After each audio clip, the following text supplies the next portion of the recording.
Hi. So I am really excited that my 3-year-old son is reading fluently.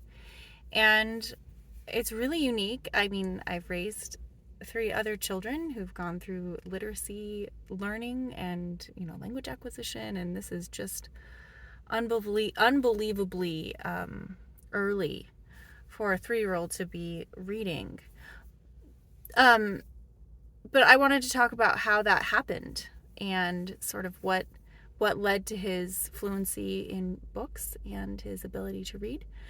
And it started about 7 months ago. So 7 months ago, I taught him a kindergarten song that my other kids had learned when they were 5 about how to spell the. And we just learned, how do you spell the THE? And he loved it. He loved that song. And from that point, we started to find the. We started to find the in any books that we were reading, and then I would point to it and ask him what it said, and he would read the. And it just kind of began with that. Just that awareness that letters mean something and that you can find this one word all over the place. And he got really excited when he found the at the YMCA, because each time there's a logo at the YMCA, it says the YMCA. And so he saw that repetitively. And we're there at the YMCA all the time. I teach yoga there, so we're there at least once a week, sometimes twice. And so he kept seeing on all the different signs and t-shirts and just all over the YMCA, he would find the word the, and he got really excited about it. Sometimes it's big, sometimes it's up high, sometimes it's down low, sometimes it's blue, sometimes it's orange, sometimes it's in one font, sometimes it's another. But he started to recognize that THE is the. And then he saw it in books that we were reading, and if you start to look, like every kid's book has the somewhere in it. It's a very, very common word in print. And so he started to read the. And that was such a big success that I taught him how to spell and. So then we sang a little song about how to spell and he started looking for the and anytime we were out and about and anytime we were reading books. And so that's where it began. And I started to just observe that he was really interested in his letters. He was able to recognize them and label them and name them, each of the individual letters. And I just saw this opening that, like, he was so interested in what all of these letters that he sees all around him mean.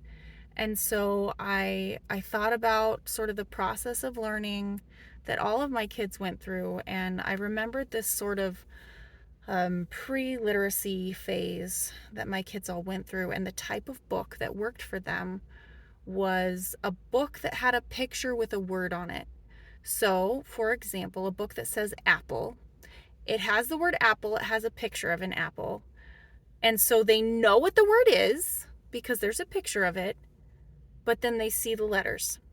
And so I got a few books like that and read those repetitively with him. And then I went to the librarian and I said, I need this type of book. And I was really kind of surprised and disappointed that librarians didn't really have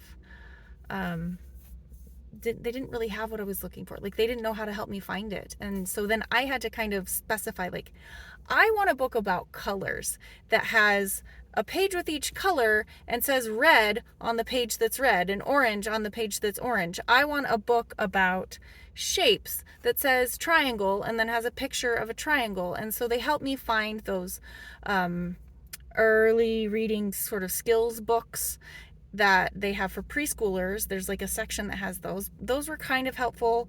But what I found was actually the most useful were first words books. And some of the best ones were bilingual.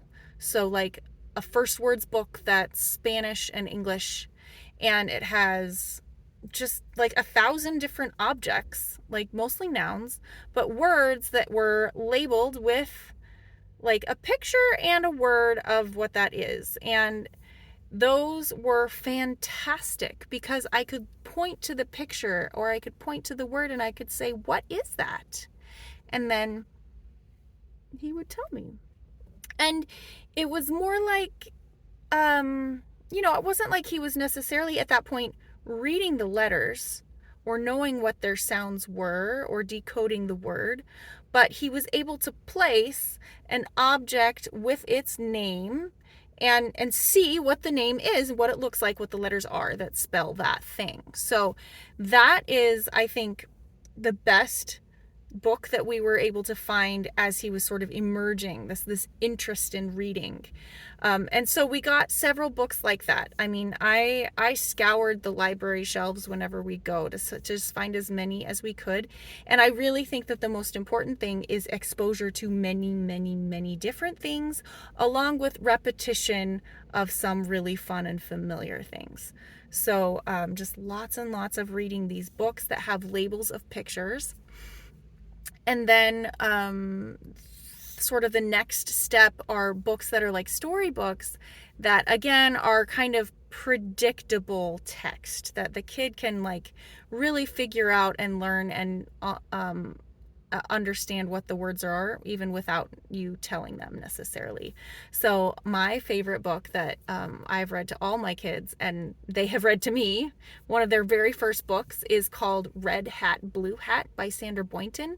And it's got this silly little turkey who puts all his clothes on backwards and upside down and wrong. And so it's really funny. So they have lots of animals getting dressed, and they have like, red pants, blue pants, green pants, oops, and the turkey is there with the pants on his head and he's silly. So there are a lot of laughs, but they have like, an item of clothing that is a color, so the kid can figure out what the item of clothing is and the color of the clothing based on the picture, and then they can point to the words and track the words and figure out what those words say. That book is incredible. And there are a couple of other books like that I found with the help of my friend, a librarian. And he started reading books like that, where the picture kind of gives you a little bit of context, a little bit of clue, but it's not necessarily telling you what the words say.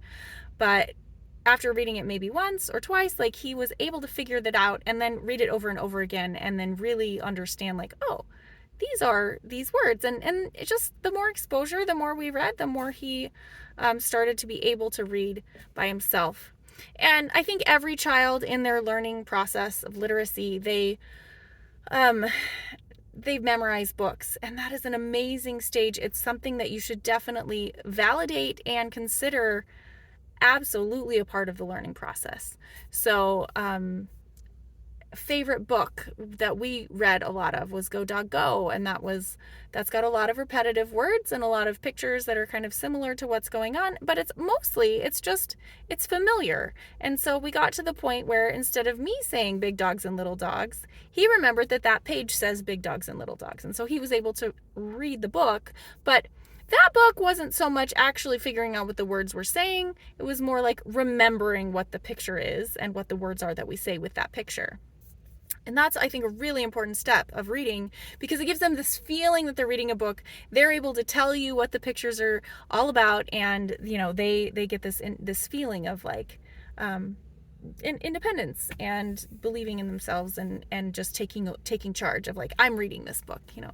So lots of books.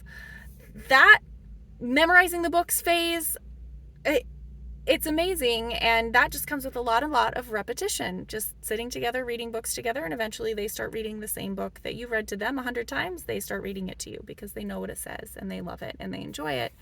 And I really, really love board books for this, because baby board books are just the right level of a book that a kid could read again and again and repeat. So that's kind of a bit of sort of the process and some of my thoughts about teaching my son to read. And I've also taught my other kids to read when they were 4 or 5, just the average age. And as I observed my little 2-year-old just being really, really excited and interested and engaged with the word the and the word and just realizing that he was starting to have this awareness of print and letters of the alphabet, I went to the library all the time. And it was during COVID, so a lot of the time I would have to reserve specific books and then pick them up on the curbside because they weren't allowing people to come inside the library. So I would, do my research and reserve like 50 books and bring them home, and we'd sit on the couch and we'd read them all and take them back and get 50 more. And so just lots and lots and lots of time reading together. When he was really open to this concept of learning, and now, I mean, just today he was struggling with the word announcement. And I was like, wow. He's reading like you can watch the videos of him reading, and it blows me away every single day the way he's just able to figure out words and even read things like OUGH and like through or thought or like there are a lot of different sounds for OUGH, but he's able to contextually figure those out a lot of the time. Sometimes he says them wrong, but like it's amazing. It's amazing to observe. And so I just wanted to share my excitement about it.